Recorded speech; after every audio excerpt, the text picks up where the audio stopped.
Hi guys, সকাল সকাল আমার হাতে আজকে চলে এসেছে একটা পার্সেল, তাও আবার মিশো থেকে।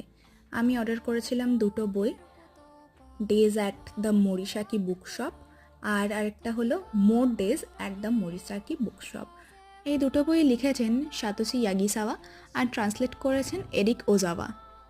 আর দেখতে দেখতেই আমি আনপ্যাক করে ফেলেছি দুটো বইয়ের। প্রথমেই আসি ডেজ অ্যাট মরিসাকি বুকশপ। এই বইটা একটা ছোট্ট শান্তিপূর্ণ জাপানিজ বুক স্টোরের গল্প, যেখানে শুধু বই পড়াই হয় না, জীবনের নতুন অর্থ খুঁজে পাওয়া যায়। এই বইটার গল্পটা দুটো পার্টে ভাগ করা আছে। আর এই পরের বইটা প্রথম বইটারই sequel, more days at Morisaki bookshop.